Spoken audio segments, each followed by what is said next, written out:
excerpt from No Escape, which is book 2 in the Book of Eve series. And this excerpt is from the point of view of a character named Greg. And there are 3 things that you need to know about Greg. The first is that he's been accused of a crime that he did not commit, so he's in prison, which is fun for him. 2, he has a voice in his head that talks to him, and so he does not want anyone really knowing about this voice for obvious reasons. And then the third thing is that our Greg is not a fighter. In fact, he hates confrontation of any kind. And so, of course, in the prison yard, he gets attacked by an inmate, and poor Greg gets tasered. And so, at the beginning of our excerpt, Greg is waking up in the infirmary. He's kind of out of it and drugged, and he's also handcuffed to the bed, but not in a good way.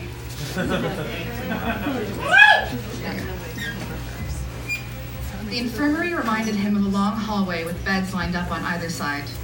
There were no windows, just 2 doors, one on each end. He was the only patient. In fact, he was the only person in the room. How long was I out for? He wondered aloud. I should probably ask.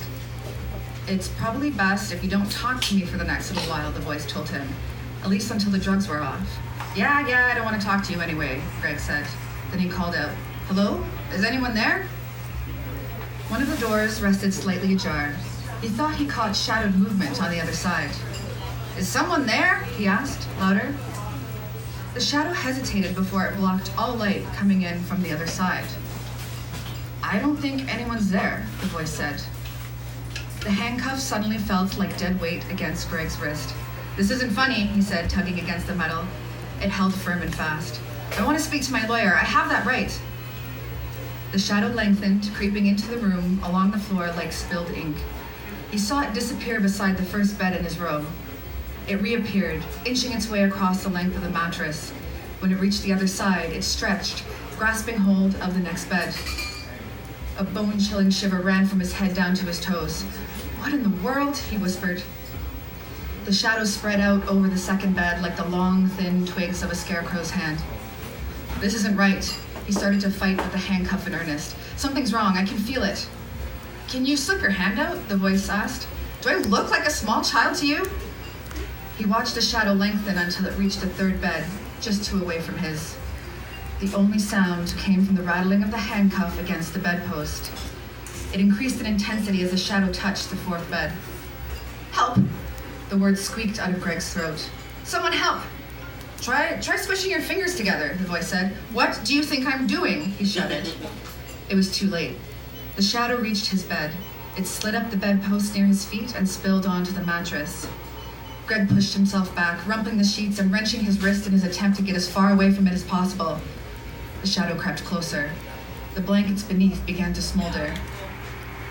Is that smoke? The voice asked. Stop pointing out the obvious, Greg shouted back. The shadow enveloped the sheets. The air grew thick as it inched closer and closer. He tugged his legs in tighter. There wasn't anywhere else for him to go. The shadow nipped at his big toe. At first, he felt nothing. Then, a searing pain shot straight to the top of his skull, overwhelming all other senses. He screamed. The shadow vanished. In its place were 2 guards. Each stood with one hand on the butt of his baton. The scream ended in a confused whimper. Should we get the doctor? One of the guards asked the other. Probably. Looks like he needs to be sedated again. No, I'm all right, he said, holding up his free hand in the air. I was startled by something, that's all. What the hell just happened? The voice asked. I have no idea, Greg thought back. His toe throbbed like the tip had been sliced clean off. Both guards considered him. Finally, one seemed to decide that he wasn't a threat. He moved forward and produced a key. Your lawyer's here to see you. Where is she? Greg asked, careful not to look too eager as the guard released him from the bedpost. His joy was short-lived as the cuff snapped and tightened against both wrists. The guard ignored his question. Let's go. They dragged Greg out of bed and walked him towards the door. His breath came in short gasps. With every step he took, the pain in his toe made stars flash behind his eyes. There's something about this place that doesn't sit well with me, the voice told him. Greg didn't respond. He was too busy thinking about the sinewy handprint he had seen seared into his bedsheets. Thank you.